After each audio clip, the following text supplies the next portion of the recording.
let's talk about our nervous system and recalibrating it and why that's so important. Our nervous system is on most people on a constant stress mode, so that we are in this constant fight, flight, sometimes freeze, sometimes fawn. There's all these states now, right? But our nervous system has not known what to do because of the way that we live, of the world that we live in, of all of the stressors constantly around us. It's not like back in the past when tigers and lions were chasing us or whatever, but it is still the same response, and it's on the constant now.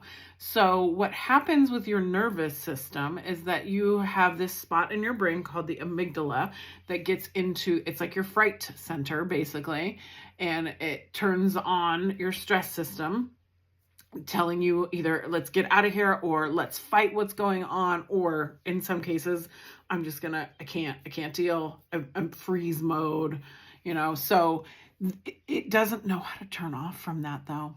We have become so disconnected and so overworked in our nervous system that it doesn't know how to come back to a steady balance again. And so it's important that we practice on the daily, just for a few moments a day, just for a few moments throughout the day, the ways to come back. And the biggest, easiest one is to take a deep breath. The next in line for some of these things would be a little bit of movement. We do some things like tapping on our meridians, getting acupuncture, getting a massage. There's a million ways that we can soothe ourselves, but easy in the moment, taking a deep breath, right? There's a couple of practices that we can use that are somatic within our body, moving our body, that are really good with that. And otherwise, we just need to practice those throughout the day so that our nervous system can come back into its homeostasis, into balance, right? So that we are we always in this calm and relaxed state? Absolutely not. Obviously not, right? But we need to train our nervous system to come back into the state on the regular, right? Without us forcing it. Okay. Right now we're having to force it to come back in. It's like a mechanic going in and aligning, right? If your car is out of alignment and you're constantly driving down the road and it's pulling to one direction and it's pulling that direction and you've got to pull the steering wheel this way, you have to guide it, right? We have to guide our nervous system until it is back in homeostasis where it knows how to go back and forth easily.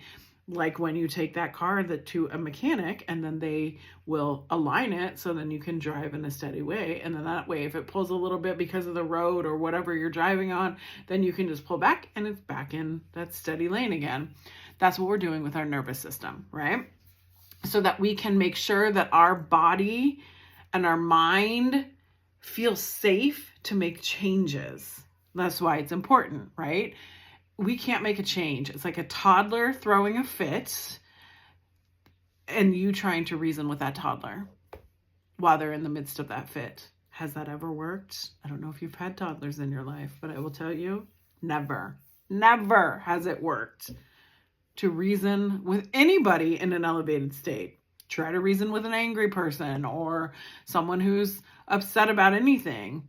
You cannot, because what's happening is they've moved out of their prefrontal cortex into that other area of their brain where the stress has kicked in, the stress activities have kicked in, and there's no reasoning going on. So the same thing is going on with just our general life and our body. We want to make a change. We want to make a new habit. We want to create and disrupt those signals of stress and bring them back into homeostasis so that we can then make whatever change we want. So that our body believes and our brain, our subconscious mind believes that it is safe to make those changes. And then those changes will stick. So if you've ever struggled with even just I'm just going to use taking a walk.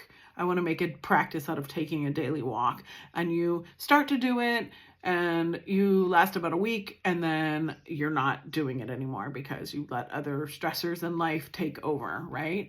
That is because we haven't had the capability in our subconscious mind to create that new pattern because of all of the other things going on. So before you can do anything, and I'm just talking a simple movement practice, right? But before you can do any change like that, you have to bring your nervous system back into homeostasis. And so there are, like I said before, simple ways, breathing throughout the day, just pausing to take a couple of breaths, taking a little movement throughout the day. And to go deeper, you can then work with someone like me who will help you with those regulation practices and help you get into your subconscious so that you can identify limiting beliefs, and then you can make those changes and create new neural pathways, which is like forging a path into the woods. You know, if you're trying to walk and there's high grasses and bushes and all these things, and then you continue to walk that path, now those things will be out of the way. The grass flattens down. You've pushed the bushes out of the way enough times that they, start to grow in a different direction. And now you've created a new path. That's exactly what's happening in your brain. So just a little insight and some metaphors about how our brain works and how our nervous system works.